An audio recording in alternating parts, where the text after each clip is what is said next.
Hello guys, welcome back to Doggo Card Reviews. Today we're going to try something a little new. We're going to do a new segment called the Scrap Bowl. This is where we will talk about topics that do not fit in the line of card reviews or deck techs or ban list predictions or anything of that nature. This is more for like where Gavin and I, maybe other guests if applicable, will discuss various other topics in the world of competitive Weiss Schwarz.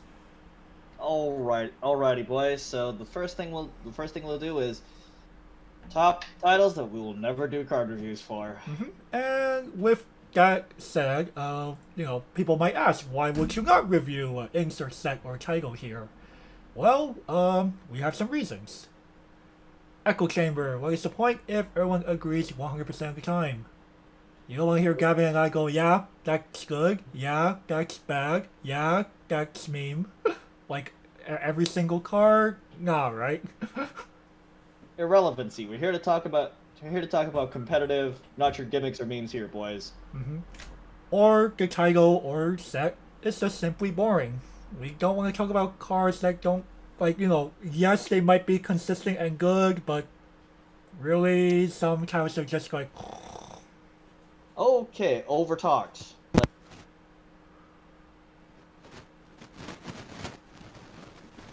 To basically parrot English at this point. we need to redo that. You had terrible static over there. Okay, so overtalked about. The overlap with English, super real. Now, we have no reason to repeat what the English community says about a set because honestly, a lot of what applies to English also applies to JP.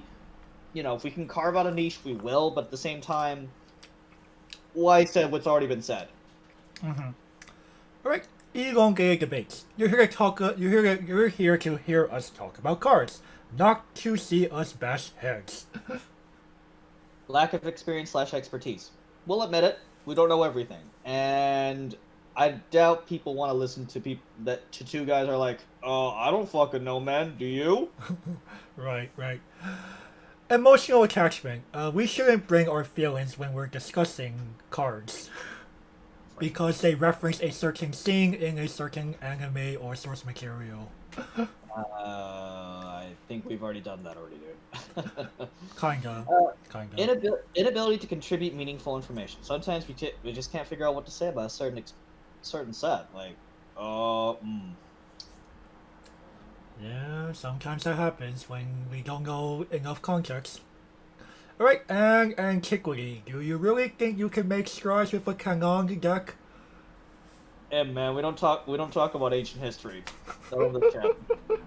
That being said, we're gonna go ahead and go through these individual titles again. We'll talk about why we will never ever discuss this on this channel. Starting with Love Live Sunshine. So, aside from painful reads, okay, so we're mostly going to be talking because this set has like anything that English already has. Come on, you've already heard it from several years ago. That deck hasn't changed at all. About sixth anniversary. So guys, this is our Love Live Sunshine 6th anniversary review. Okay, so like literally we could do a mock of the first card. 3-2 Yohane. Really? This is really niche at best. And literally, like if it's not a Shaoran card, it's basically either niche or bad. If it's a Shaoran card like a handful of others, there's where there's the bulk of the majority of the playable cards. So Right. The problem that we see with Love Live Sunshine, the 6th anniversary featuring Love Live Squad Festival, is simply that because of the new shift towards subunit building, there's really gonna be a lot of this, or unplayable. hey, we got a few playable cards. I know, but that's the problem. Because of the way that they designed the subunits, and that it's more or less known at this point in time that Shadowrun is by far the best way to build Love Live Sunshine, that it becomes very difficult to justify a lot of other cards in that specific expansion And Love Live Volume, or Love Live Sunshine Volume 2, a lot of those cards have pretty much been cycled the heck out because of how that expansion focused on year building. Which is pretty much we throw out the window at this point. Right. And unlike original generation Love Live, they actually designed that expansion well, and this team, well, somebody really has a hard on for Shauron. So however, we are open to review future Sunshine expansions, just not the current ones that are out. Like, much to my chagrin, my partner would be willing to review 6 Annie with a certain other group, but not me. Amen. Sometimes they need someone who actually is singing, though. But at the same time, I think the reason why it won't appear on Doggo is because we're both too knowledgeable about Sunshine. I think it falls into the whole we're too knowledgeable. And that turns into that easily causes the echo chamber effect. Yeah. Well, rip Sunshine for now, I guess. Rip Sunshine for now. Alright, moving along. Charlotte before Key 20th anniversary. While cards in that specific expansion do carry relevancy again at this point in time because of Key 20th anniversary, so many cards in that set just scream antiquity. Oof. Well, you're gonna hear Gavin make a ungodly number of G Gundam references. My love, my anger, and all of my sorrow. Like, imagine hearing that line, but across like 50 cards. That's how bad it is. God damn, that's half the set, man. But that's the problem. Over half the set will be most likely will be something that we will deem as just unplayable garbage. At this point, yeah, I mean, like, Charlotte in its prime, like, if this was like 2015, 2016, Charlotte would have been an interesting review, but at this point, I go, Charlotte would be more interesting as a deck tech, not as a set review. Like, the problem is this, if the card is not level 3 now, or the level 0U, or the younger Ayumi Riki, it's probably unplayable garbage. You know what? You would see many double and triple oofs. Yeah, but hey, again, for you Charlotte fans out there, we were not here to diss you. We totally get that. You totally get it. Your title became relevant again, but we don't want to talk about the old ass expansion. And I mean, I'm pretty sure y'all barely kept anything from that in your current deck.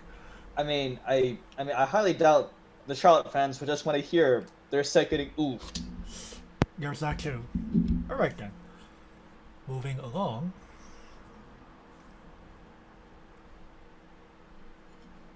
We'll have ReZero before the Frozen Bonds expansion releases. Apparently, Gavin is so shook that he doesn't even want to mention this.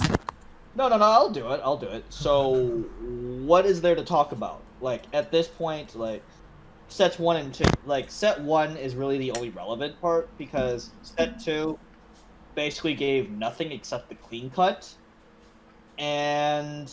No, Amelia Runner. And Amelia Runner, if you really run that. And if you're an Amelia fan, well, you also have the Minus Soul early play, but that's about it. And then we have Memory Snow, which we're like, no? Like, barely.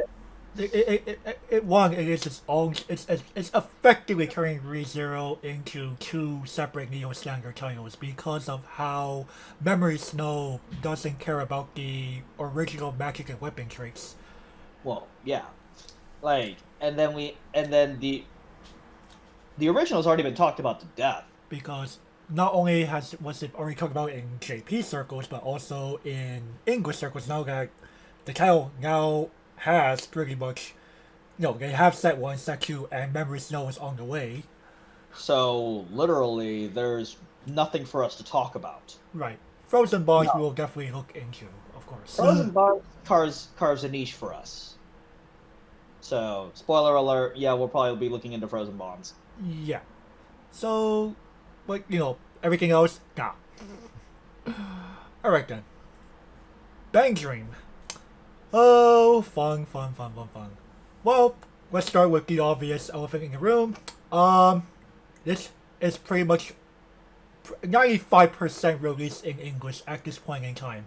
Volume 2 just released a couple of days ago as of this recording. So it's going to get talked about within this coming week by all the English Weiss tubers. On top of everything else that's already been discussed from set 1, the girls band party sets, and the special set.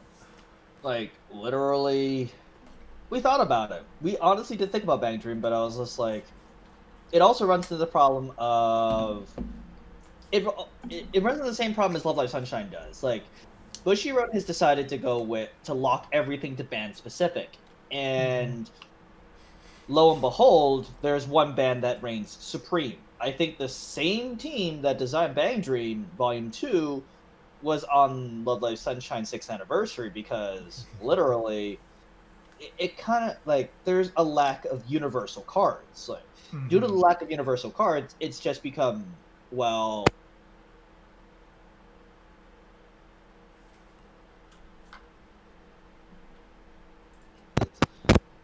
which is just unfortunate because, well, like at least Girls Band Party Volume 1, made things somewhat interesting. You could splash different finishers into your deck. Nowadays it's just why would I play that? Like, there's a line that you actually need to repeat because there was terrible static before you started talking about splashing different finishers from Girls Band Party 1. Okay, so it's just unfortunate that that Bang Dream has gone the way of Love Live Sunshine. That they've started locking everything to band specific. It's just kind of, well, it creates the problem of, if you are not popping party, you are probably either niche or unplayable garbage. And guess what? There's a lot of unplayable garbage in Bang Dream Volume 2. Like, here's something I don't get.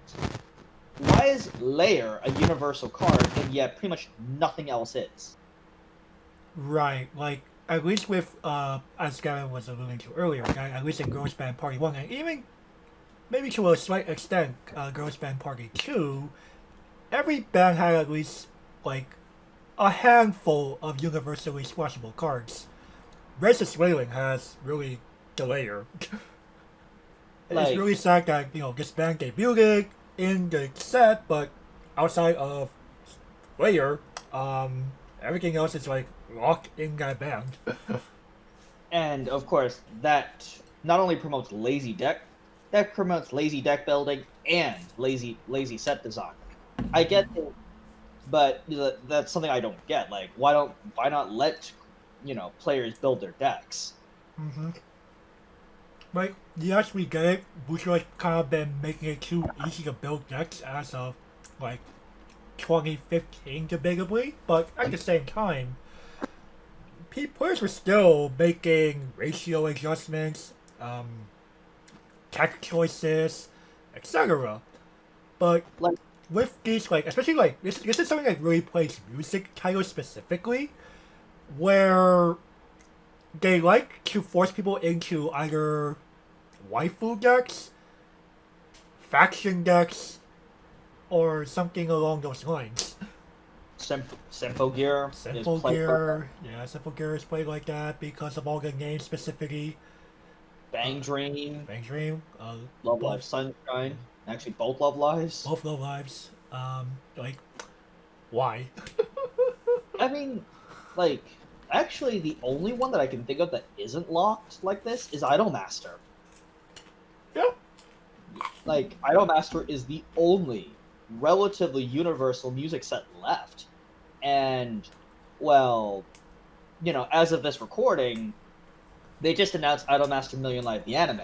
So, fingers crossed they won't name lock the ever-living shit out of it. Alrighty, let's move on, shall we? Goblin Slayer, Goblin Slayer, Goblin Slayer. Why? Oh, why? Like if this was last year, definitely this would have been a top. We would have covered this. Mm-hmm. Now that it's been released in English, Mm-hmm. and now that people have pretty much uh well, they pretty much have settled on the standby gate build. I mean, like literally most people are like Priestess is complete garbage. Even Japan realizes them. It's like, no, Priestess is not complete garbage. It's because people have developed too many answers to Priestess. That's the Right, right. that's the reason Actually, why. change has just become so rampant. Well, that's because early plays have become so rampant. But yeah, that's like it's not because priestess became rampant, but like priestess just happened to be a new victim to an already growing problem. Right. Right.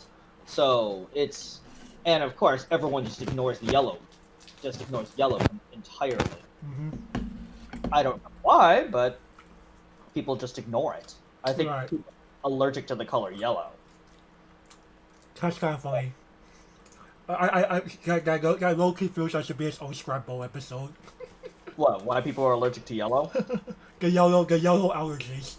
Yellow allergies, and I'm sure my partner. I'm pretty sure my partner agrees with me here. It's like yellow is the least played color outside of green, because yellow is literally It's in really every funny. set. It's really funny because as you guys may know, Gavin came into the game pretty late. He came in 2016. In the years prior to that, yellow and green were actually played quite a lot. Nowadays, red and blue are extremely dominant. Yeah, especially when red has become far more defensive than in the past. But even still, like there's only one interesting deck left to cover with Goblin Slayer, and that's Standby Shot. We may eventually do a deck tech on that because I feel that deck is criminally underrated. I mean, people. I don't know. I don't get the thing behind Standby Gate because Torch isn't like the level 1 combo is good, but at the same time, I don't feel that Goblin Slayer has no backbone without yellow, in my opinion. Like it can't kill people without it. That the TD finisher is not enough. Right. The way a Goblin Slayer usually wins is just simply by winning it usually wins by winning the mid game. Honestly speaking, in the But standby gate version. but at the same time, winning the mid game just isn't enough anymore. Mm-hmm. I feel the game has accelerated to the point where you kind of need to win. You kind of need to gain a lead early and keep that lead. Mm-hmm. But okay, let's move on to the next set. I think I've ranted enough about Goblin Slayer. Mm-hmm. That time I got reincarnated as a slime. Well, while this expansion has some very powerful cards, in a nutshell, it's honestly a very boring one. A lot of the cards are like, yes, they're good, but they're also like, they're not really that fun to talk about, if I have to be honest. So I'm gonna actually share this story on camera. Alright, So, the Soul Sleeper, he asked me, we were in a call one day, and he was all like, I randomly see the time I got reincarnated as a slime, the JP version on sale. Somebody was selling it. I was just like, okay. He decides to buy it. He looks through the cards and goes, dude, there's like nothing interesting in this set. I'm like, again, I told him this before he bought it. You are buying this set because you like the property. The set is extremely boring. Mm-hmm. Like, there is nothing interesting about this set. He's like, why didn't you get this set? You like being sweaty. I'm like, I do. But at the same time, even I myself like some flavor on my food. Versus, like, I'm sorry, dude, but you like isekai. Isekai tends to be very boring. He's like, dude, you bought Sao. I'm like, yes, I did buy Sao.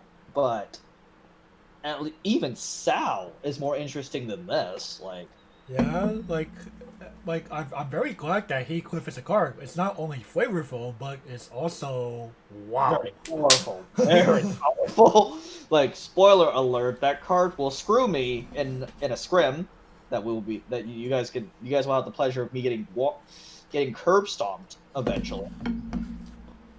But at the same time, I go slime. Well, there's literally nothing interesting. It's good. Don't get me. He's like, well, what about for competitive? I'm like, slime is a very good choice for competitive. Like, Like, don't get us wrong. if you want to get into competitive, slime is perfect. But at the same time, I go, just be prepared for, like, all of the cards are extremely generic. They are not really nothing nothing about slime is stand out. There's a reason why I just put it in A tier safely because, well, there's no other place to put it. It Right. doesn't belong in S because there is nothing stand out about it. Like, and then it doesn't belong in B tier because all the cards are just good. So, Like and it's a fairly good title. We will not deny that. like probably the most interesting card is a 2/1 meme. That's the most interesting card. Other than that, yeah, I think my partner and I would fall asleep during slime. Yeah, you guys might actually hear like 20 minutes in. It's just like, okay, we've gotten past majority of the good card. All right. Moving over to Conclave. So, Conclave, well, number one, several of its expansions have already entered the English game. So set one, set two have already been talked about to death. Um, number The two, the only the only set that we would be talking about if we talked about Concole at all would be Fifth Phase. right. But here's the problem with pretty much every Conclave expansion. You have some very good cards in each one. Set one, you had Musashi.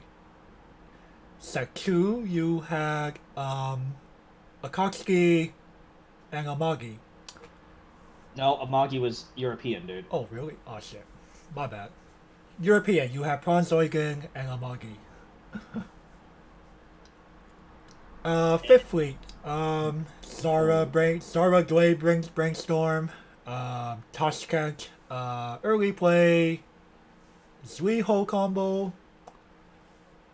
But then, after that, you just kind of like, this either belongs in its own deck, or it's just simply unplayable garbage. And there's too much trash to wave through. Right, like you have like a few specks of gems in a sea of garbage. Like, I'm sorry, but there's just way too much garbage to go through with Concole. Like, also, for those of you that are tuning in that are new, like, I feel sorry for you. Like, if we ever do Concole, like ever, it's just you'll have to do your own research on prior sets because guess what? We're not gonna go through and well, pretty much the scrapyard of garbage. Like, Like we're just gonna try to get rid of it here. We're like, here's the reason why we're doing a scrap bowl. Why I'm like making eating noises up in here. and we're tossing we're eating this away. Like, yeah, I'm very sorry, but it's not our fault that the expansions of this title simply have too much junk. like if maybe we could do like an abridged like maybe as an April Fool's joke, but other than that, Concole, nope, sorry. Yep, I reckon. Nanoha. Alrighty, so we have the Concole problem all over again. Detonation kind of solved the problem, but at the same time, like, Detonation and Reflection are the only two really decent sets of Nanoha. Everything else before these two sets, oh man. On top of that, Nanoha also has a similar problem as a lot of music titles where they do force you into certain niches. Like, for example, Fake and Arf interact with each other, but not usually with other people. Hayate by herself. Hayate and her knights. Um, and then you also have the new formula trait that was introduced Oh yeah, lately. formula. Nanoha doesn't play nice with anything but herself half the time. Hmm. Like, oh my god, there's just it's a combination of both music sets and Concole. Like, that is it's a combination of both of those problems. Like, detonation, even detonation, I can see so many cards just being niche, unplayable, unplayable, unplayable. Just like, oof, oof, oof, oof, oof. Hey, look, we have finally found a playable card, guys. Like, after like 30 cards, we found something playable, and Hmm. the set's only 100 cards deep. Like, look, I have Nanoha the deck, but at the same time, like, and also this also falls into the knowledge category. Like, we as a collective unit are not too knowledgeable. Like, we'd have to bring in, I think we'd have to bring in Mike for if we ever do Nanoha, because Hmm. no offense to either one, no offense to either one of us, I don't think we're knowledgeable enough as a collective unit to do Nanoha properly. Right, like it will feel like the key 20th anniversary, but like on roids. In that, like, because Gavin came in like very late, he like pretty much doesn't know about Noah pre reflection. I know some of it, but then I do blank out on some parts of it because I frankly don't have personal experience with the title overall. And reflection and detonation, well, my partner has little to no idea. Because again, I have like ever since these two released, I haven't played against it all that much. Like, Oh, Gavin's been my only exposure ever since Noah got these two expansions. Honestly speaking. and literally, Nanoha was a random recommendation from one of my friends last year. So I literally got touched up on Nanoha last year, and got like, it's kind of funny when an entire room full of tryhards, nationals, nobody knows what Nanoha does. Literally, nobody knew what it did. Mm-hmm. Like, it's the fact that the Nanoha fans will buy the ever living crap out of it. Everybody else ignored. Mm-hmm. Like, I'm joining the camp of the Nanoha fans because, well, I have the deck, Mm-hmm. and I do want to continue my investment. Basically, I'm basically forced into caring about Nanoha now by association. Le- Lest he actually chooses to like yeet the deck away from his possession for some reason. I mean, sure, I wouldn't mind selling it that much. And you just got a text message. Yeah, my Um, bad. so you and the thing is that I don't mind selling it, but at the same time, the deck has carried me through a competitive season so far. So I have no reason to sell it. That is fair. I respect it. All right, next. Rewrite.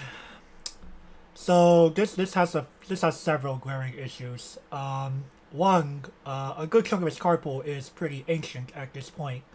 Like Rewrite's been around since like the early days of Weiss Schwarz. Um, Number two, it has the faction problem. You are forced to play. You're forced to basically build your choice of Guardian, Special K, or Gaia. Gaia is still trash. Special K got okay-ish from, like, it's not really playable competitively, even after Key 20th, and Guardian is still Guardian. Like, Guardian still has the same problems it did during the anime booster. So literally, again, I don't think you want to hear us oofing the first two sets. The only set that would be worth talking about is the anime set. But even then, especially with all the new Key 20th stuff, a good chunk of rewrite anime will end up being a good chunk of echo chamber. I mean, literally, the only thing that we might have dissenting opinions on is the Guardian portion. Like, Right. But even but then, Gaia. Well, actually, no, the Gaia portion. the Gaia portion just because I've experienced what Gaia could do in its prime. Like I was there before it got restricted. but coming into the game so late, I'm just like, what is this trash? Right. What is it's just like, I mean, like you'll hear a lot of G Gundam references during the Gaia portion. Uh, Yeah, uh, that is just how it has to be. but and of course, we are open to any further expansions of any of these sets in the future. But this is just this is why we're not reviewing it at this current point in time because honestly, do you really want to hear essentially two old guys ranting about a 3-year-old set? I really don't think so. Hmm. I All right. really don't. Like, Mm-hmm. I want to spare our audience because we're growing. So, Mm-hmm.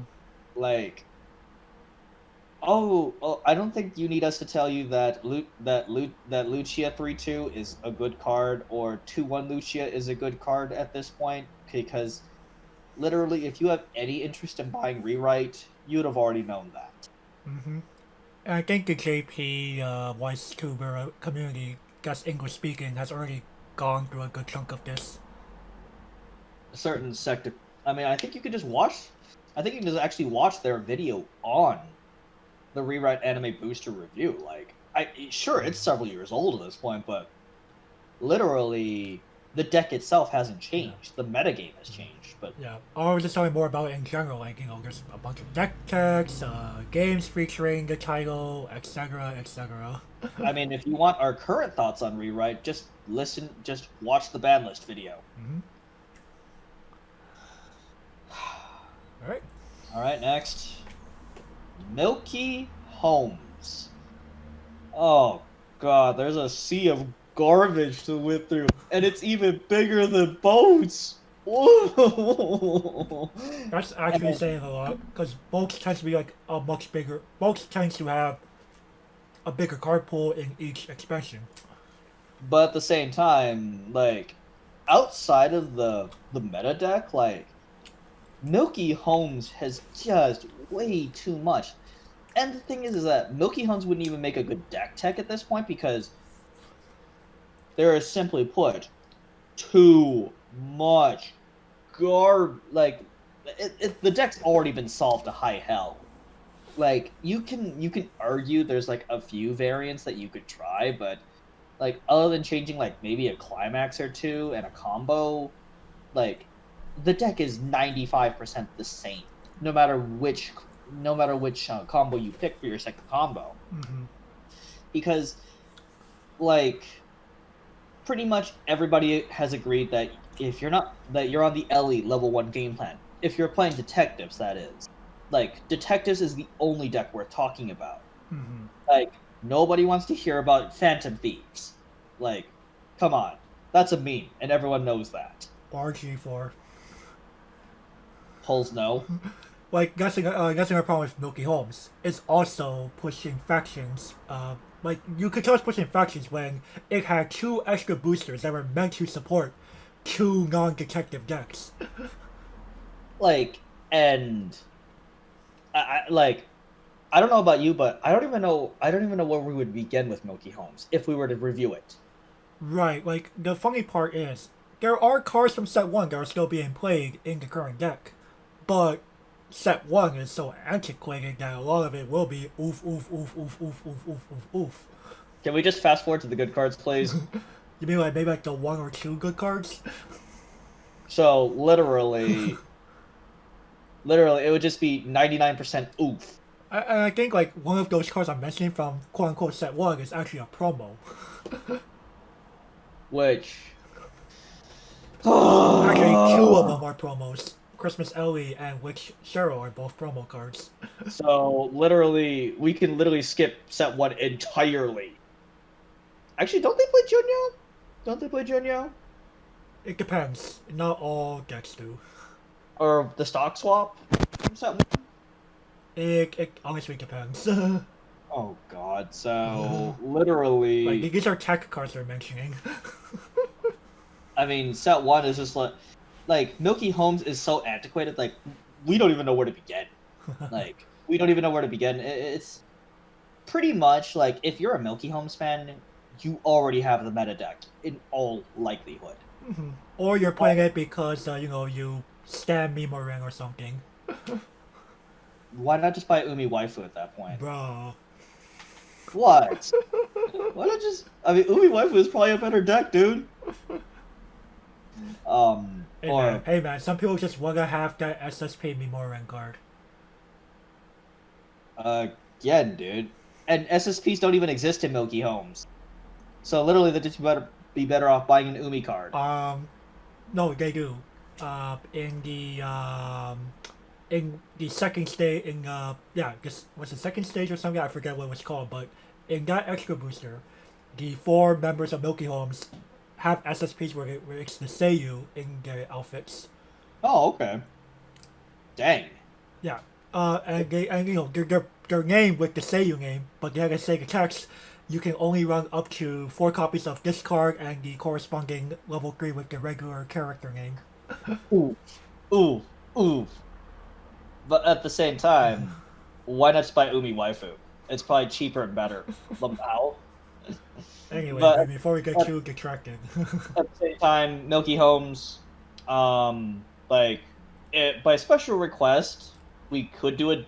Like if any of these sets get really requested, and if we ever do, and if when we do eventually start a Patreon, if people want to be like, hey guys, we want you to cover this, I'm just like, fine, we'll do a deck tech, I guess, on Milky Homes, but at the same time, I'm having my partner do the list because, well, I don't know shit about Milky Homes, to be honest. That's fair. Alright then. Moving along, we're back in Isekai realm with Overlord. Yes, Ainz and the boys. Yes. Oh, So as we alluded to with Slime, it has the same problem of, this has good cards. It has solid cards. They're just not too fun to talk about. Oh, and Tomb of the Nazarick is coming to English. Yeah, somehow. So this is kind of like us preemptively pulling away, saying like, hey, English West tubers, your opportunity's right here. Have fun. I mean, literally, what else will we talk about besides the standby deck? Realistically. Hey, you want to discuss Jet Black? No. I mean, you know what's funny is Jet Black actually isn't that bad of a deck. It's not. But at the same time, why would you play it over standby? Speaking competitively, of course. If you really like Jet Black, then go ahead. Quick little story. The first time I experienced this title was a guy playing Jet Black. Dang, was he playing the Immortal Two Soul Beater? Yeah. Oh, so you just had fun eating it all game? Yeah, pretty much. And I was like, oh wow, I'm like, this like if it goes off, it could give you trouble. You have no answers to it. It has a decent level 1 combo and a decent level 3 combo. Like, Jet Black is not horrible. Yeah. Like, it's just people don't really give it a chance because why would you play that when standby exists? Right, standby gives you just so much more stability and reach. Right. Even though Overlord in general, though, their finishers are kind of shitty. Right. When I say reach, I meant more of that they can just crap out these things early in the game and just really pound you from the get go.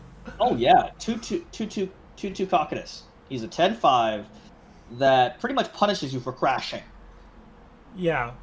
Which against standby decks, so you're either siding and doing 0 damage, or you're giving them free stock. Your choice. And they're both very bad choices. It's like picking between two of the lesser two evils. Pretty much, you're pretty much the correct play at all times is just give them the free stock. And hopefully you can kill them later. But anyways, before we divulge way too much in Overlord, it's just like Overlord. Maybe as a deck tech it might be a little bit more interesting, but even at that point, I feel, why would I bother playing this? It's the same problem with Slime. Again, it's the whole Isekai anime might be fun to watch if you're into that game, but Isekai and Weiss Schwarz overall has been. I mean, it's like we're on card 25, dude. Wait, you're already asleep? Like, hey, wake up! Then we have to like redo the recording. Man, I mean, not this shit again. Not like this. Not Oh like my gosh. Chica. I mean, okay. Like, to those of you who are thinking we're just bashing isekai, like, we literally put one of our favorite sets in the incinerator. Yeah. The very first target. We literally put one of our favorite sets.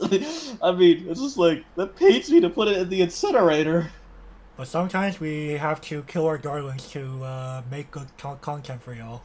Yeah, that's true. I mean, well, we haven't killed my current darling yet. Okay. Okay. Oh come That on. guy, I guess that's like a darling that we like debuted the channel with too. Of course, of course. All But right. anyway, well, let's move on to the next one, shall we? Oh, you get the spotlight on this one, sir. All right, fine. So Husky Miku Project Eva. What do I even get to say here? Well, set one has really like the cards in that one. Too many are just antiquated. Like you only really keep Factory Tyrant Husky Miku from that. Dang. Like that's how antiquated this has become. Project Eva F second, kind of the same problem. There's like barely anything you want to keep from that.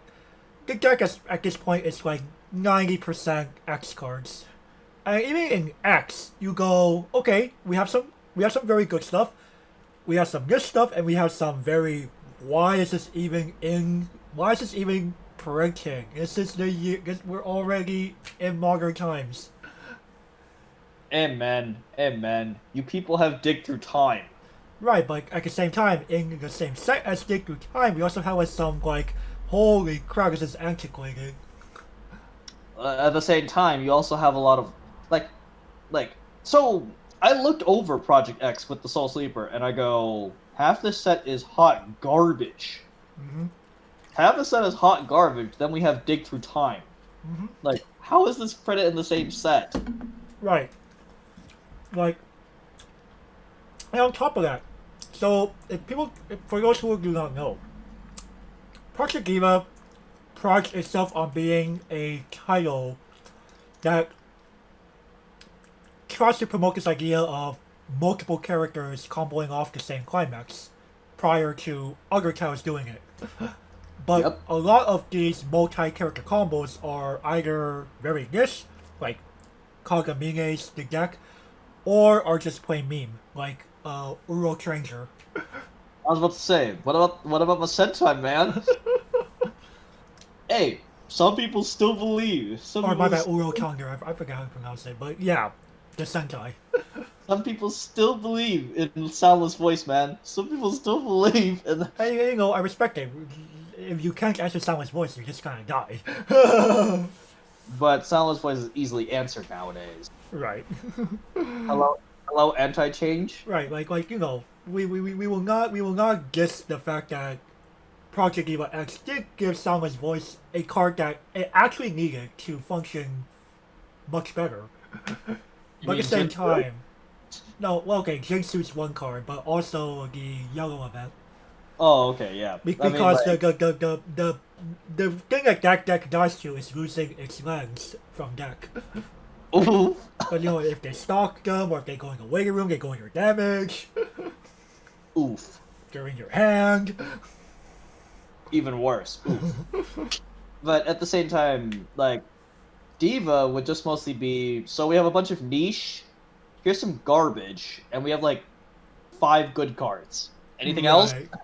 No, like you know, as much as it pains me, but you know, I do acknowledge that the sets in this title are simply chock full of super niche cards or super like you only play this because you want to be like, oh, I really love this song.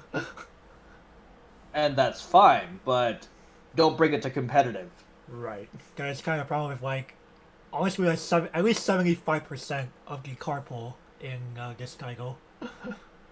Don't bring it to competitive, because guess what? Actually, no. Now that I think about it, I feel like less than 20% of Prochigiva's card pool is like debatably playable.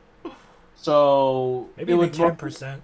I don't so know. mostly just we have entered the oof zone, boys. Right, like yeah, it's only like a few cards from X and almost nothing from F and F second are worth talking about at this point. I And mean, F and F second were the full boosters. X was an extra. oh wow, so we could literally cover X in one session. Yeah, But it if would we ever dared. But at the same time, you only hear Gavin make 7 G Gundam references. it's more of with the help of Kyoji. I mean, literally. Okay. Alrighty. And we actually encompass the next one in like a blanket clause. Ah, yes. Anything prior to 2017, aka anything prior to World War II. Oh, Jesus Christ. Okay. So, we're so let's see here. Let's bring up an example. Let's bring up a good example. Railgun. Much to Jun's dismay, our former champion, Railgun isn't for the general public. Railgun just isn't very good anymore. Like, even when I faced Jun in last year's nationals, it wasn't the deck that gave me problems. It was the pilot that gave me problems. It how should I say this? Railgun is antiquated technology that I'm sorry, she don't move too good no more, man. She don't move too Like good no more. she was relevant a bit after the power up set because of the fact that they have a combo that says buy board. But boards are so sticky now that sure, go ahead. Head on core in response. Like, okay, you get character hang on core, you get character hang on core, y'all get character hang on core. Or they're aqua. Or there's something like aqua. Who Like, cares if you destroy it? right, like a lot of early players a lot of early players are either they stick on the board or they're like, I generated so much value on the turn I was playing that it doesn't matter.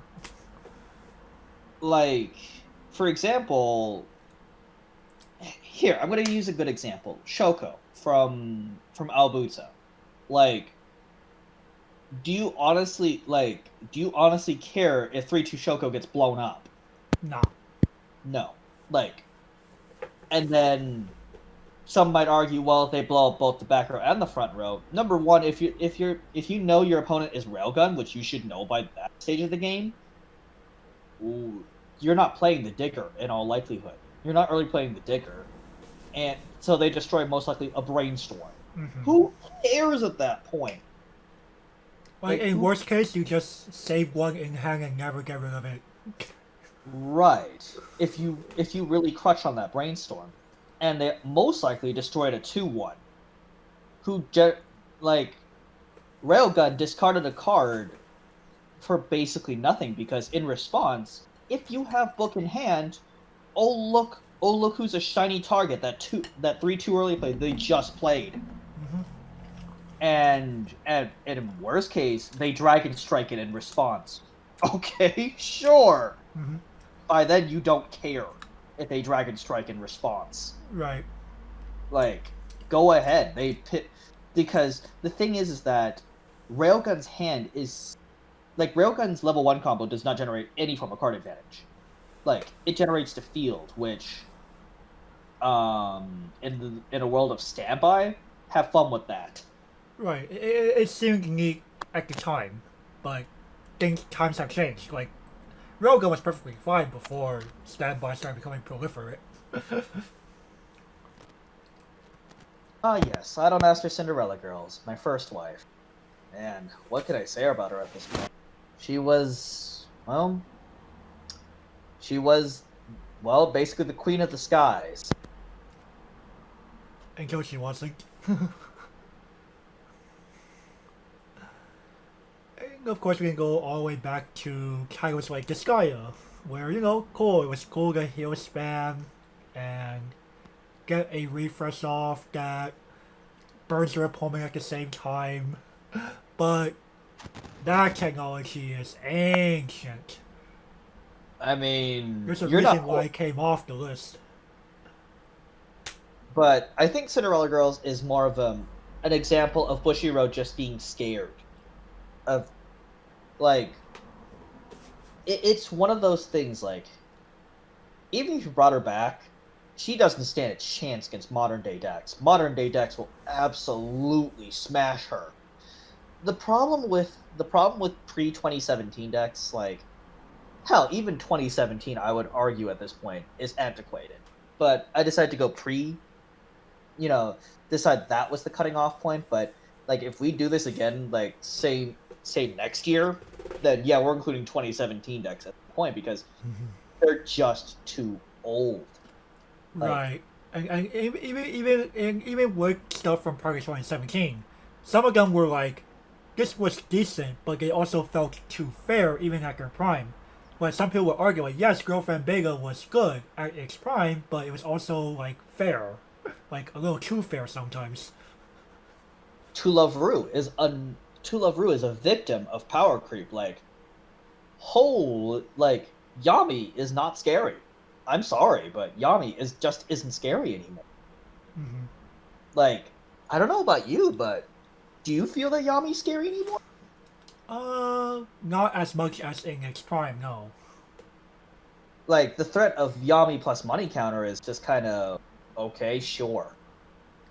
Like getting to that magical 6 stock is just kind of whatever at this point. Like Yami just isn't very scary, and the thing is that I wish that TLR was still good. In fact, I still have Yami Mikan sleeved up. It's sitting in the abyss right now because the deck has no place. Like I consider taking Yami Mikan, you know, to 2017's regionals. But then everyone told me, no, play Love Live Sunshine instead. And I'm glad I did because that deck is just better than Yami Mikan ever was. Like the problem with it is it lacked free mill. Like, sure, the following year it took our regional. It took it. It got second place. But I feel that person got lucky more than anything. And um it's just really, really antiquated. Like, for example, actually, one of the worst victims of this is 765, the Hmm. original Idolmaster. Like, remember when Haruka was scary? Yeah, Like, you see that 1-0 and you're just like, fuck, what do I do against her? because then you're like, if you brainstorm, you're already powering her up. You Because you start attacking, she powers up. majority of brainstorms back then were tap 2. That So was a you big just gave problem. her 3k. Right. And um, on top of that, two of them would be in front of an off-time Makoto, which means that they're level 2. So bomb is not an option on 2 lanes. Well, the classic bombs are not an option. Yeah. And back then, cost zero bombs were pretty much not a thing.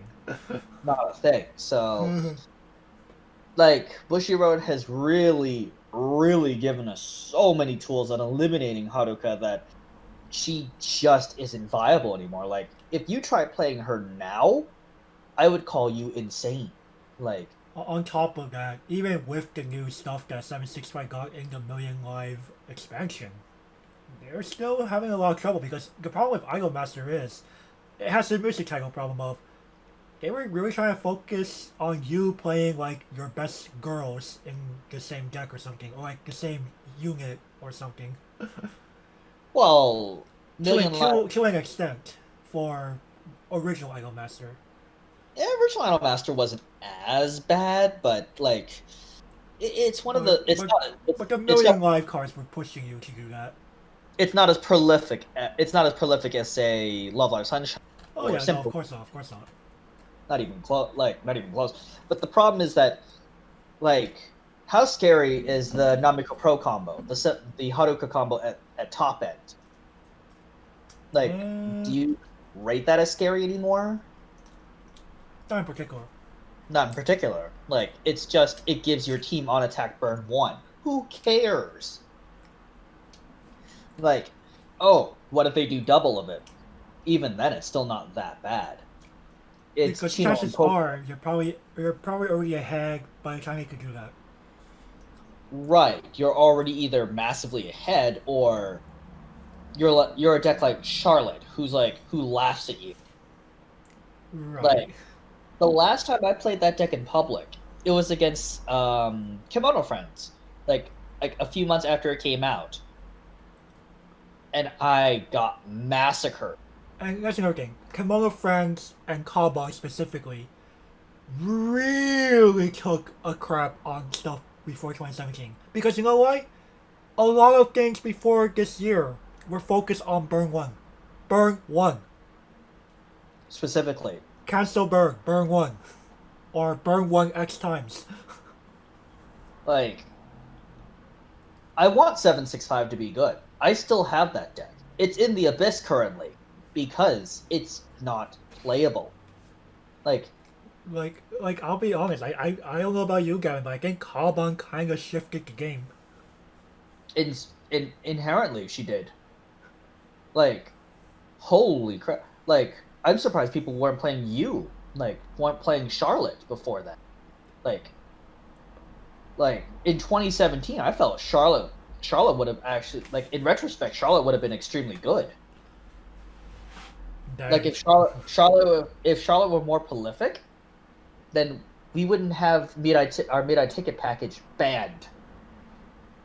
right, but at the same time, you look at Charlotte before it got all the news of it, you're like, I could play this, but then I like died to like anything that doesn't need to burn.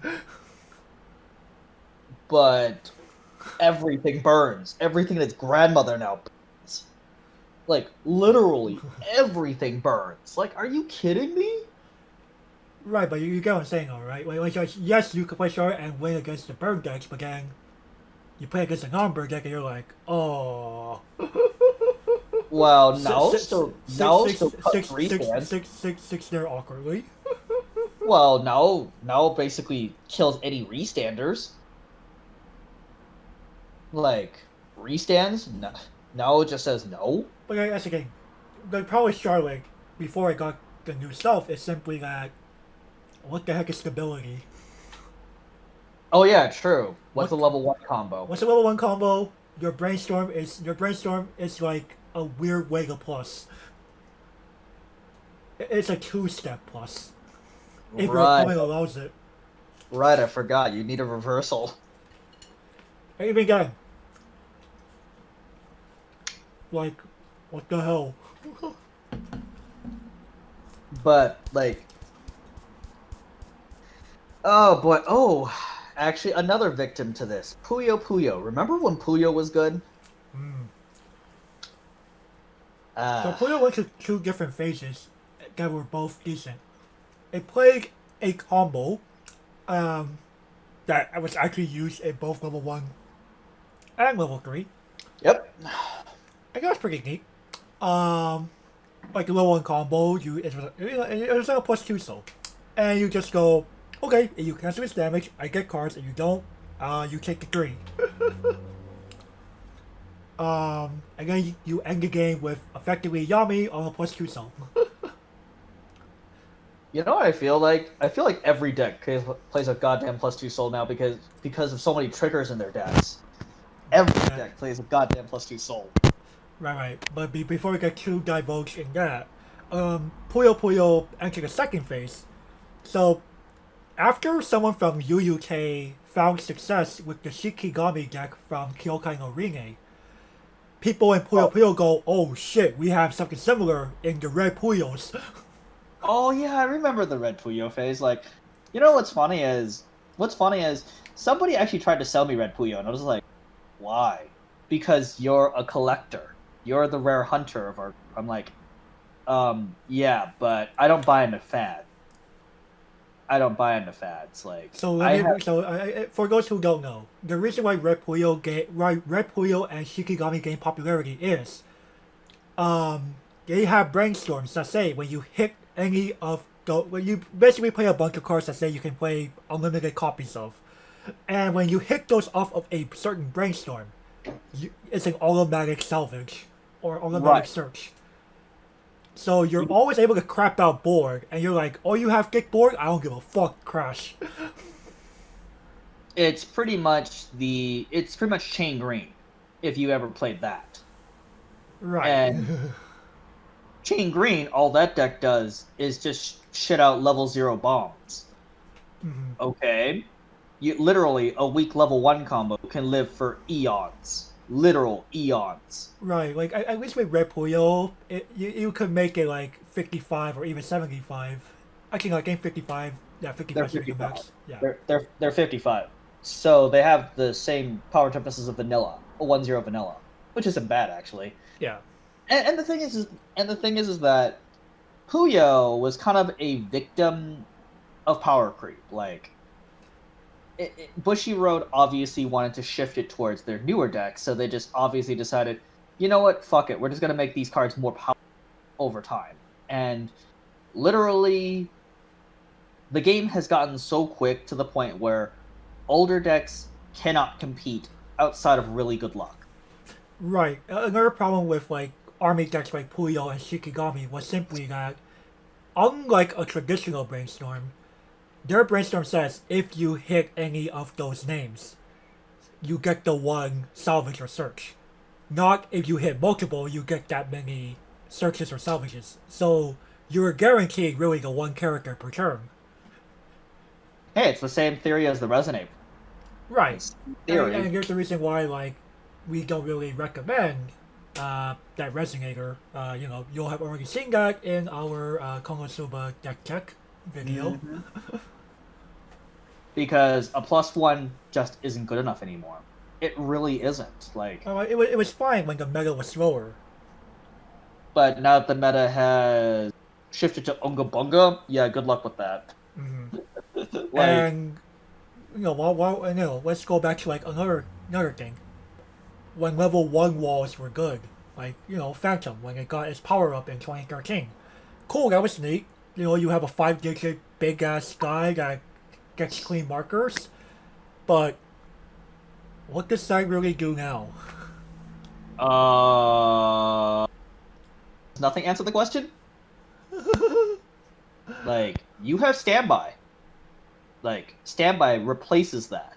Right, like cool, you were able to get this guy out at level 1 or level 0, my bad, because of a you had two double R's from the original set that facilitate this. Because of the fact that this new card had the same name as a card from set 1. Cool beans. Anything else? And but at the same time, like at level 0, people are playing jumpers, runners, clean cuts. They're not making this easy for you. No, and you also have to remember that thick 2/2 is probably going to destroy you as soon as it comes in at 1. Mm-hmm. Like at best you may have already gotten like up to around 8.5k, maybe 9.5k, if you're lucky. But then what?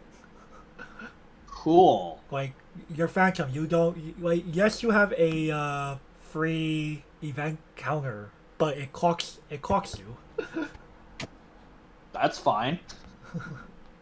That's fine. Whereas probably the choo-choo that you were defending from has character hang-on or some other form of recursion. Right. So they just pitch the card in response. Or pay the 1 stock to bring it back to rest. Oh yeah, regenerates for 1. I mean, like, literally. Or hell, God forbid, any anti-change at 1. Or bounce. Oh, you get bounced. Oh man, I think you just automatically. Yeah, and that's the problem with like long decks that play markers. Also, quick mention. Remember when Cyril from Shining was so good that, or was at least so game warping that Bushi was like, nah, we gotta ban her. Yep, I remember that. Free Cyril, I remember that. Free Cyril, and well, there we go, guys. She's free. What's she doing? Absolutely nothing. I mean, I don't even remember what Cyril does. She basically healed you a Gorillion at level 1. So... Okay, so basically nothing. Got it. nothing. Like she allowed Shining to be able to basically clock, but like not actually clock, if that makes sense. So basically, you clock, you heal that point off, you just drew 2 cards for free. Right, but at the same time, Cyril costed you 2 stock every time you wanted to do the heal. And I've played against Shining. Massive stock issues. Mm-hmm. So, and they, if I remember correctly, they don't have Spark. They don't have what? Oh, Spark Drink? Of course Yeah. not. I mean, that facilitate. I mean, it's kind of strange because it's kind of funny because actually no. Like, here's a few other 2017 decks that I think could honestly fall on this list. Remember Vivid Strike? I do remember Vivid Strike. Yeah, I think Vivid Strike would fall into the graveyard too. And, you know, it's not because like Vivid Strike is just bad, but it's just because, you know, Carbon definitely said, get out of here to Fuka, and its gameplay just simply isn't all that great anymore. Level 1 is Mekon. Like, cool, you're playing 8 gold bars to like beat the fuck out of your opponent, but then what? You have an early play that gets clean markers, then what? Hey, we have Wish. Or it's not even clean markers. You have it could be anything. True. You know what they are. You know what they are, but you're gonna be like, I see 3 gold bars under here. I'm in danger. Oh yeah, I was say bring up that Simpsons meme. I'm in danger. Especially if you're against something like Love Live. I don't care what those markers are. Take the tray. When they reveal level 3 on top for Yo Burns. Yeah, like while Wish is a card that some people wish could just stop being made. Like what are Wish cards really doing at this point in general? Sayako's Wish is playable. Sayako's Wish is still playable, but that's because it has a bonder to it. This is true. But that's also on a level 3 early play. Right. It's on level 3 early playable things. Like Ringe's Wish, cool, but you're also playing a bunch of Fukas and Einhards who cannot be wished away. Right. And again, that early play is literally the same size as today's early plays, except she doesn't have recursion. Like, that was the problem. Like, you were hoping that Fuka remains on the board for like eons. And then you go like, okay, play combo, burn you for 5 times. Ironically, though, nowadays, she has a better chance of living than she did when she debuted. Because of the mentality shift. Nobody plays anti-change bombs anymore. Right, people used to play anti-change bombs back then. Well, except the Soul Sleeper. But he's an exception, not the rule. Right. He's like, I want that thing off the board now. And he's willing to trade 1 for 1. Mm-hmm. Even though I've taught him, no, dude, that's bad damage economy. He's like, I don't care about damage economy. Okay, then have fun losing. And, like, it's mistakes like that that cause him to constantly... Like, if you can pick up on those types of mistakes from him, you'll beat him every time. Mm-hmm. Like, barring bad luck, of course. Right. Barring extremely good luck. That is the thing that could change the game dynamic. Well, bad like, and... Like, there's a reason why people really don't feel motivated to like take Weiss Schwarz super seriously. Like, there's a reason why, like, people haven't really gone high stakes. Because... Right. So much can happen in this game, and it's just simply under control. Like, you could just take 13 in 1 turn, and you're like, what can I do about it? You concede. You concede. Or you opened up you're 7 out by your end of your 2nd turn. What do you do?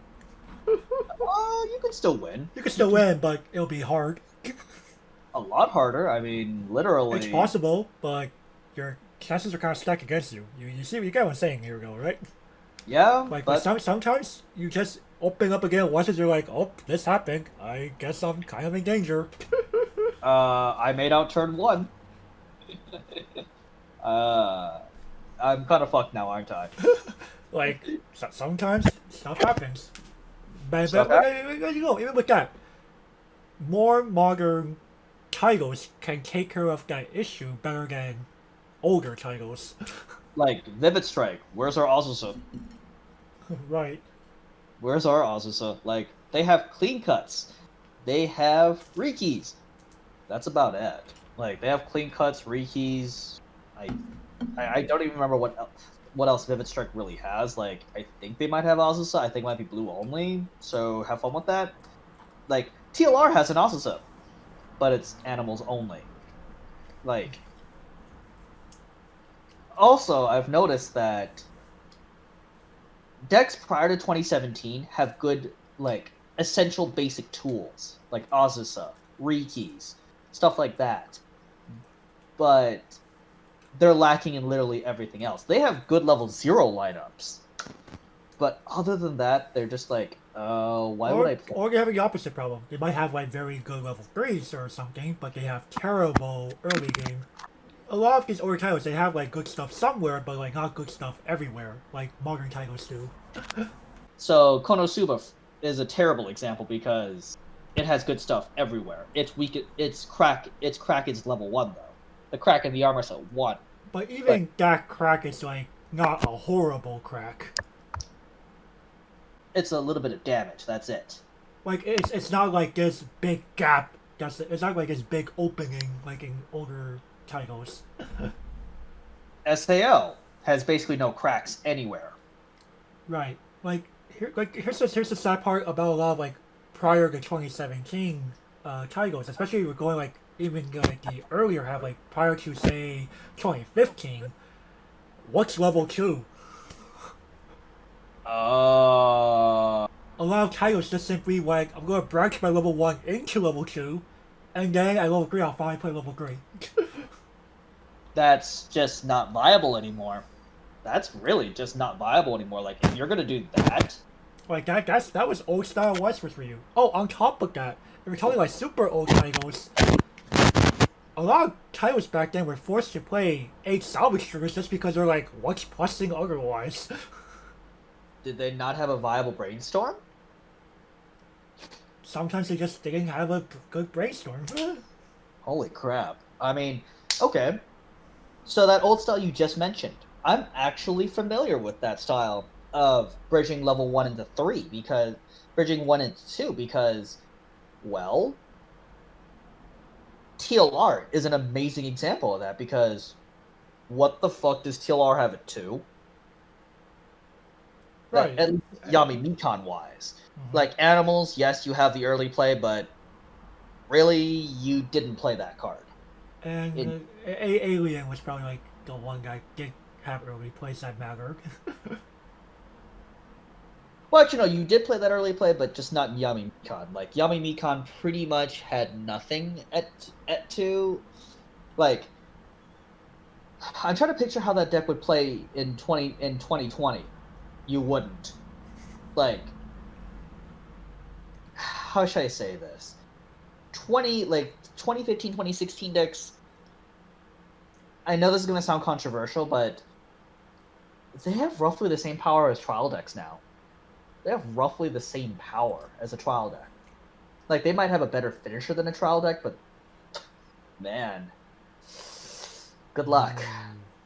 You're in like actually even trial decks nowadays have advantages over older decks. Like they at least have a tap self brainstorm. Right. Like I don't know if you agree with me on that statement or not. No, I could see that. And on top of that, they probably also have because they're playing. Most of them have Apple style bonds. They could bring out these thick vanillas that that older decks may not even be able to have an answer for. right, and they don't have a level 2 game. You don't have a level 2 game. So literally against a trial deck, like against a brand new player, I could see bringing out an older deck for.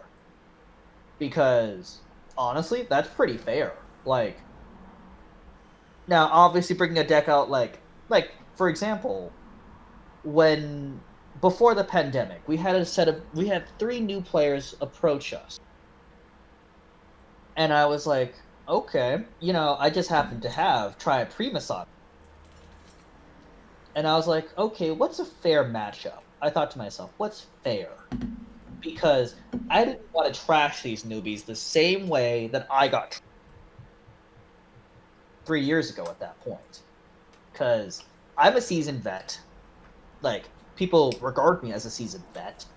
So, okay, I might as well, pick up a fair deck. I decided, okay, Triad Primus is probably the fairest deck I have on me. And believe it or not, the newbie and I were pretty even. Of course, I was still in the lead due to skill, but at the same time, the newbie and I were pretty even. He's all like, what does your board do? Nothing. Literally, they're just giant vanillas. And I feel that was very fair because, again, what do they have? Giant vanillas. Like, the guy was playing, I think, Konosuba's trial deck? I'm not sure what that TD has. It had the vanilla size stock soul armor versus salvage combo. Oh god, that's terrible. But at least it was a form. It was a form of advantage game for a trial deck. Right. That's one of the first. I believe that is that a trial deck plus. I can't remember. It's not. It's not. Bang Dream was the first. Okay. Oh yeah. One of them faced me with the Bang Dream trial. I didn't want to because I had Bang Dream with me on me at the time. Actually, the guy actually asked me to play Bang Dream. I was like, okay, sure.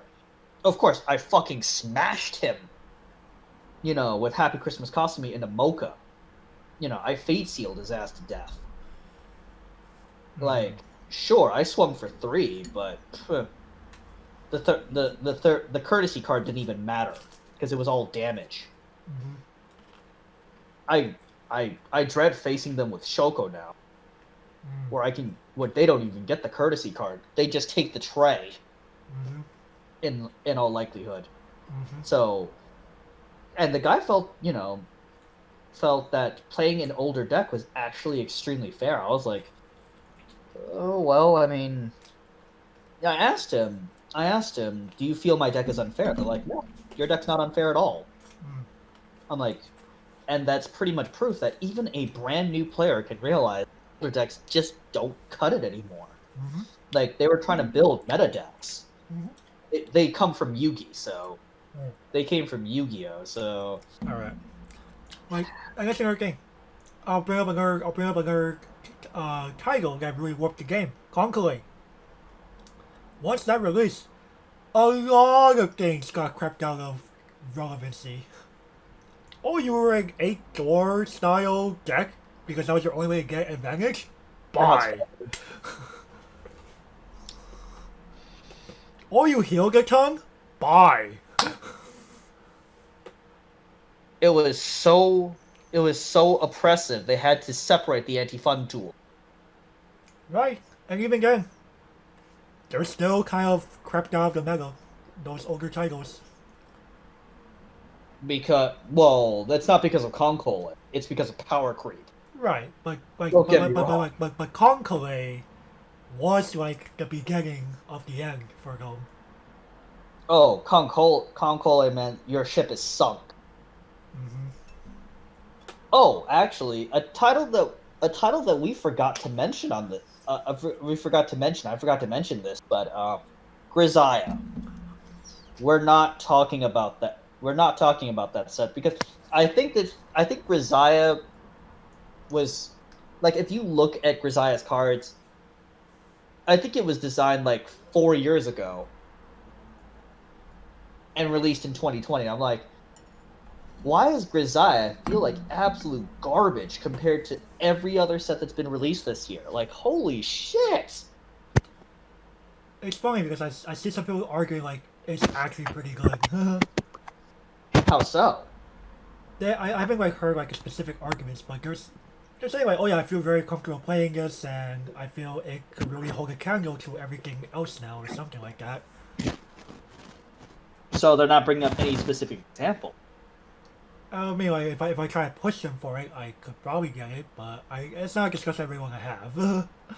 Right. The reason why I put Grisaia in this category is because I think you can agree with me on this one, but Grisaia just feels like a set from 2016. If not that year, maybe if we want to be a little generous, maybe 2017. Yeah. Anti-synergistic early plays, pretty garbage level 1 combos, like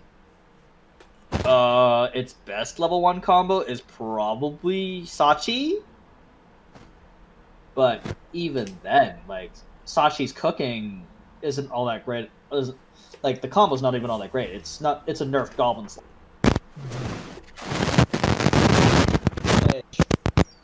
Sachi requires field presence in order to maintain the same size as Goblin Slayer, which is kind of pathetic because. And they also have anti-heal with healing early play. I go, why did they bother printing anti-heal in this set? Like, the anti-heal's not even all that good. It requires you to pitch a card. Like, I don't know if Bushiroad has played their game recently, but pretty much everybody, has a max hand size after their level 1 turn, after level 1 combo. Because, hello? Like, a deck like if they're facing Albuta, oh, I have to pay heal tax? Sure, pitch a card. Who cares? I dig through time anyway. Like, they plus back up to max hand size extremely well. SAO, same thing. Actually, no, SAO dodges it with Aqua. Mm-hmm. And so does Konosuba. If they're playing, sure, they don't have to play Yun Yun. They can play Aqua. Mm-hmm. Love Live Sunshine absolutely does not care. What's healing? They just blast you instead. Mm-hmm. Like, oh, you might be like, well, what about Yo? Well, who cares? Like, the funny thing is this. Even in, like, Love Live Sunshine, even if you do play heal and you run into the Grisaia anti-set, you're like, cool, pick standby target. Oh, yeah, true. Oh, thanks for helping me. Like, it's like anti-heal that helps standby decks, honestly. Which is ironic. Which is extremely ironic. Because that's like the last deck you want to... That's like the last type of deck you want to enable, period. Oh, you have... Please activate anti-heal. Please activate anti-heal, because you just gave me a free pitch outlet. Like, there's a reason why anti-heals before that were actually viable. Paying 4 stock to heal on a body is... Ugh. But nowadays we have Aqua, who doesn't care. Nowadays we have fucking Aqua, dude. We do have Aquas. Like, Jesus, like, nearly every set has Aqua. Mm-hmm. I mean, yes, Aqua, like, paying Aqua's cost and the Grisaia anti-heal are the same cost, but you have to remember, Aqua refunds. Like, Aqua goes stock neutral in response to paying the card. You don't go stock neutral. But at the same time, like, most Grisaia lists don't even play their early plays. That is how bad it is. Like, they'd rather just play anti-heal with no early plays. I'm like, that seems like absolute garbage. Like as we've said before, if you're not playing early plays, you're getting destroyed by them. Like, in all likelihood. They play like a 1 or 2 of a level 3 killer. I'm just like, that's not enough anymore, dude. Like, if this was 2017, 2016, I'd say sure, good enough. But, you know, most Grisaia players, like, I can find it via Sachi's cooking. Reliably, I don't think so. Like, you have to waste a tutor on it. And playing a level 3 killer, just having to kill 1 early play and then get destroyed in response, like, that feels absolutely terrible.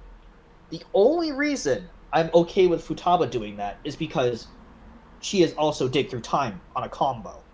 She's also combo dig through time, so she replaces herself so easily. And the fact that she has lived for eons. She has lived for half the game at that point. So I don't give a fuck if she's dead. Oh no, you killed one. I'll hard cast another one. I guess that's how good a Rio is. Like, yes, I've shelled for that card for so long, but like I can't even emphasize how good that card is. Sure, it's risky, but you just gotta risk it for the biscuit. And the thing is that Grisaya's level 3. The Yumiko, she's not even all that good. She's not even that good. Like, if that's the best you can offer me, like, hello? Like, it's like, okay, I'm gonna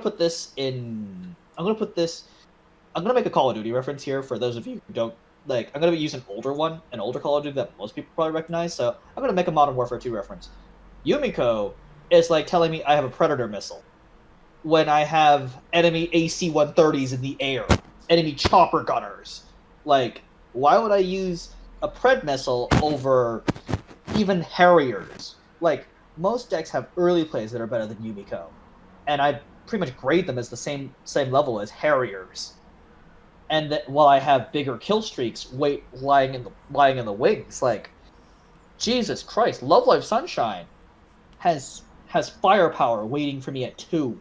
Like, why not just play that over Yumiko? But most Grisaya fans are like, I like Grisaya. I feel comfortable playing Grisaya. I'm like, okay, that's fantastic. That you're actually playing the game like how it's intended to be. You know, you're actually playing it because you're a fan of the visual novel. Great. Just don't whine when you get destroyed. Mm-hmm. Just don't whine when you get destroyed by better decks. Because 99% of the time, that's what's going to happen. You know, I hate to say it to all the Grisaya fans, but I'm putting Grisaya in the 27, like, anything prior to 2017 category. The set just feels like it. And, like, you don't believe me? Sure, it has some modern day tools. It has Jumper Joe. It has a Tab Cell Tutoring Brainstorm. It has Sachi. It has Sachi. Yes, it has all these tools, but honestly, it has no cohesive game plan. Like, you're trying to accept. It's a very weirdly designed expansion. Like, you couldn't tell who was working on it like, you go to so much like, okay, that's neat. Then you go, who was working on this expansion? Why is this set full of garbage? Or why is this set full of contradictions? Like, at least with something like Love Life Sunshine or Symphogear, you can tell who designed the set. You may not agree with it, but at least they put out the specific intention and designed it with that intention in mind. Whereas with Grisaya, like, why is there like 3 or 4 game plans? And none of them are good. Like, one of them's a complete meme. You mean the +2 soul game plan? Yeah. Oh, come on. That's probably one of the better game plans, honestly. Dude, if they fucking eat it, you win. That's true. They fucking eat it. And, you know, get recurring it over and over is not that hard in a nutshell. Like, honestly, if I were playing Reza, I'd probably be on the +2 soul game plan. Just hope they fucking eat it. Oh, like, just literally, it would be. You know, I kind of wonder, are the people that are saying Grisaya is good, are they saying it's because of that game plan? I kind of wonder though. No, majority of lists are Sachi's cooking into Yumiko. Okay. I was about to say, man. I'll be like, that'd be a little hilarious. But, you know, the more you think about it, the more akin to Soul Rush. Like, literally, just attack first deck. And hope it works. Yep. Literally, the game should be decided within the first 3 turns. Because, well, if they don't eat that +2 soul, you die. Because you have no. Sometimes that's how it be. Like, you have no advantage. So, but anyways, Grisaya. Oh man, there's not much else to say about it. Like, I really. Like some other topics for the scrap bowl that I want to emphasize, like I want to eventually talk about. I want to essentially do a beginner's guide, okay? Like, you know, basically, Or I know. how to become competitive in Weiss Schwarz Sky specifically. Right, right, how to become competitive, like Because basic. there are plenty of beginner guides for this game out there in both for JP and English alike. Right. So basically I want to picture somebody who has played the game for like I'd say a few months and wants to get into the competitive scene. Like, oh, PSA, please, please do not enter high level comp until you at least have a year of experience. Like, do not make the same mistake I did in 2016. I got demolished at high level comp, and I cannot blame my opponents. In retrospect, they're doing their job. They're they're doing their job. Basically I was cannon fodder, and I deserve to be cannon fodder at that point because hello, I'm inexperienced. People know my deck, so of course, what's gonna be what result should I expect? Get destroyed? Like most people are like getting destroyed? Like that's yes, when you're brand new, when you barely know how to play the game. When you barely know how to play the game, like come on. Like I think if you had asked me that same question, like if I had told you that same scenario 4 years ago, you told me get the fuck out of here. I think you would have told me that. I don't down. I don't diss people. Oh, but you probably would have told me to get the fuck out of here in a much nicer way, of course. You would have told me something similar to that response, I I don't know think. about that. Well, at that point, you were a 4-year vet. You would have seen me as an easy win. I mean, dude, I just got into the game 6 months ago. I'm playing Triad Primus. You know this. Yeah, I do. I do. And would you have seen me as an easy win? Like, be honest with me. Possibly. I mean, I wouldn't know for sure if I haven't met you before. So. Well, I've been to your locals. You've seen me at locals. Okay. You Then. see, Then. Okay, probably. right, and but your perception is probably different because you've met me as an established tournament veteran. Right. But I'm just saying, like in general, even for like people that like I know how they play or something, and they don't play as optimally as a very competitive player, I would go like, okay, it depends. Like, there's several factors. Like, do I myself play a good deck at the time? What did you play in 2016? I'm trying to remember. It's been a while. It might have just been set one. It might have, or not set one. It might have honestly been original Love Live. You know what's funny is original Love Live took it here. Like original Love Live took my WGP in 2016. Literally. Okay. So OG Love Live was at its prime in 2016, in my opinion. It literally. Oh no, the Prime was before you came in the game. Calm yourself down there. Really now, dude. OG Love Live. That old yellow build that builds the LE wall demolished a lot of people. There's a okay. I don't know. Alright, it's not as mega shifting as Conclave, but for a while, decks like OG Love Live in 2013 that build a wall sometimes force people to play 2K1s instead of doors. People really hated my favorite blonde Russian idol. Because they're like 7,500, 1K1 gets me easily countered. I need a 2K1. Lamoude? Okay. In response, you can just pay 3 for her. Now you're back to square one. Like that was kind of like how scary LE was. On top of the fact that you were able to branch into a decent level 3 game at the time. There are a bunch of healers that can also do finishing abilities, like Nico Clockcake or Cancel Burn Kotori. People actually play the sheep. Hey, People actually. we're talking like 2013, 2014, man. What the hell did we have in the Oh. game period? Musashi? Yeah, again, not until Conklay. Oh, okay. I was about to say, actually no. Does OG even have Musashi now? I can't even remember. No, it doesn't. Oh wow, Not to this day. wow. Not to this day. I mean, Musashi is yellow, and what's yellow? Yeah, what's yellow? What's yellow? There's a reason why Love Live was shifting from very yellow to what the hell is yellow? Because yellow was hella overplayed in Love Live decks. But I thought, OG was at its prime when I came in. I was like, I kept getting You destroyed think that, by. but that's the game. What it did in the year you were playing was nothing compared to what it was doing at what I think is its true prime. No, I see it. I hated seeing tomatoes repeatedly.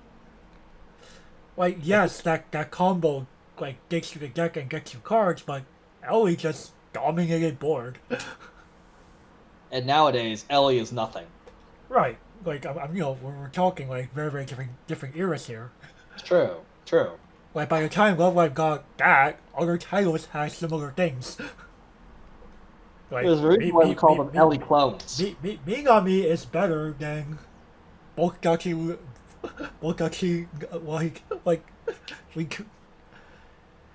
I mean, the Maki is not as good as Being on Me from the original Cinderella Girls. because who cares about 1k extra on defense? Right. Who cares? And she doesn't get that much power normally. And we have Nico support in the back. Okay, sure. Oh, that's another problem. You were forced to play True Color to get that power boost. And the thing is that I feel that OG was very OG was very fair. Like OG, It's definitely very fair. I agree. like looking back at it in 2016, my main problem was I was a scrub. I was complaining about everything, Mm-hmm. and honestly, people told me to quit whining because it is fair.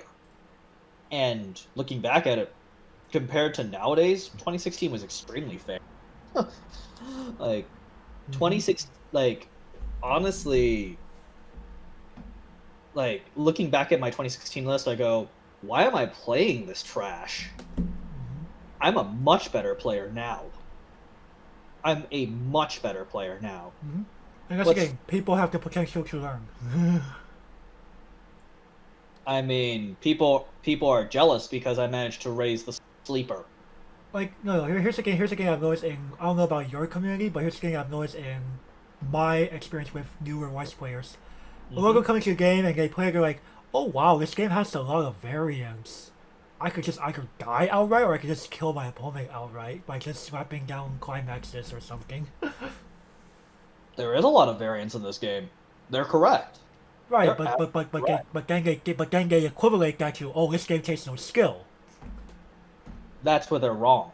Right. This game takes a hell of a lot of skill. If you go on, for example, I don't mean to call this game's community out, but y'all do too much sometimes. Cardfight Vanguard.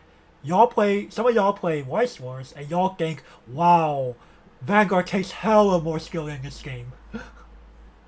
You what? I mean, I watched Cardfight Vanguard games end in 2 seconds because somebody decided not to block and got triple critted. Right. That's what you're trying to equivalate.